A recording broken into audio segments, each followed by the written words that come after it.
Sveiki visi, šiandien servise 007 Landirenzo dujinės įrangos montavimo dirbtuvėse turim įkraunamą hybridą, arba kitaip tariant plug-in hybrid Mitsubishi Outlanderis 2015 metų. Kaip žinia, variklių benzininių 4 cilindrų jie turi 2 variantus. Vieną 2 litrų, kitą 2,4 litro, abu MPI, pilnai 100% važiuojantis dujom. Pastarasis šis konkretus modelis yra 2 litrų varikliukas, bet kaip įkraunamas hybridas iš tikrųjų veikia, arba įkrautas ir kažkokią dalį kilometrų važiuoja tiesiog elektra, arba veikia kaip įprastas hybridas, tai tiesiog vietoj benzino naudoja be abejonės dujas. Kodėl dabar montuojasi dujinė įranga į šį automobilį? Todėl, kad jisai vis tiek masės turi nemažai, pakankamai didelis automobilis ir pasak kliento vis tiek apie 10 litrų benzino jisai mieste vartoja. Aišku, jeigu ten krauti iš rozetės ir naudoti kaip įkraunamą hybridą, tai be abejonės ta situacija būtų kitokia, bet kadangi klientas važiuoja apie 100 km per dieną, tai be abejonės ta matematika labai nesudėtingai kalkuliuojasi ir gaunasi. Ok, tai tada apie pačią sistemą, tai kaip ir minėjau, Landirenzo sistema, pats valdymo blokas sumontuotas štai čia, matom skystos fazės filtrą bei dujų vožtuvą Landirenzo, sumontuotas taip, kad būtų nesunku prieiti aptarnauti, greta valdymo bloko saugiklis dujinės įrangos išvestas patogiai, mūsų diagnostinė jungtis, dujų reduktorius sumontuotas štai šitame kampe, dengia tas pilkas dangtis inverterio, yra sumontuotas Landirenzo Li10 turbo dujų reduktoriukas, dujiniai purkštukai, dujinės fazės filtras ir slėgio daviklis tam, kad vėlgi niekam netrukdytų ir būtų nesunku prieiti, aptarnauti ir be abejonės tą sistemą prižiūrėti. Visi Landirenzo dujinės įrangos montavimo darbai, kaip visada, pagal aukščiausios kokybės standartus. Ką tai reiškia? Tai reiškia, kad šiai dienai geriausias medžiagas ir priemonės bei komponentus naudojam instaliacijos metu.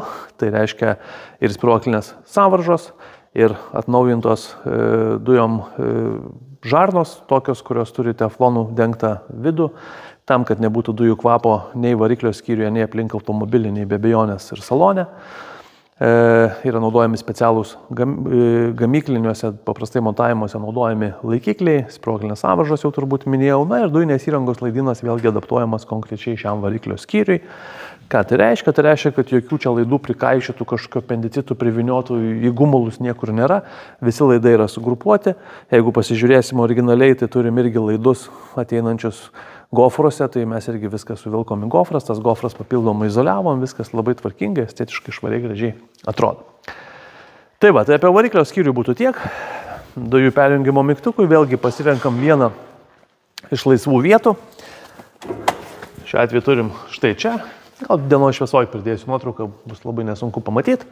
Dujų pildymas labai patogiai padaromas prie benzino užpilimo vietos. Atsidarom, 2 kamšteliai, galim rinktis, ar norim benziną pilti ar dujas.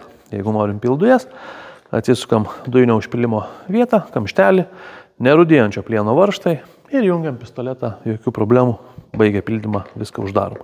Dangtelis netgi iš tikrųjų nėra būtinas, bet kadangi čia telpa, yra vietos ir čia dar benzino dangtelis turi, užpilimo vieta turi kamštį, tai abu jie turi kamštį, gražiai užsidaro, lygiai tvarkingai.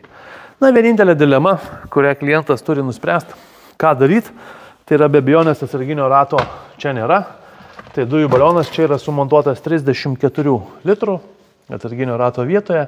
Per diametrą čia jisai toksai vienintelis telpa, tai be abejonės pildosi netoli 30 litrų į balioną. Daug ar mažai, čia kaip sakyti, kiekvienam spręst, bet kažką labai daugiau įdėti, ne visiškai palaidojant, čia sakykime, bagažinės vietą galimybių nėra, o faktas, kad tą dangtį kažkokį reikia kažkaip apsidirbti ir pasidaryti, kad jisai gražiai taip lygiai būtų, tai gal ta kažkokia didelė problema čia ir nėra, bet kaip ir minėjau, kiekvieno jau čia kliento pasirinkimas, kokį tą balioną rinktis, mes jį galėtume sudėti ir cilindrą, ir čia per pusę bagažinės, jeigu tik tai toksai noras būtų. Tai tiek apie įkraunamą hybridą, kuris važiuos jau su Landirenzo dujinė įranga ir tą darys dar gerokai, beveik 2 pigiau, sakykim. Tai jeigu kažką panašaus vairuojat, tai pasiskaičiuokit, pasikalkuliuokit ir jeigu norėsit, kreipkitės. Ačiū.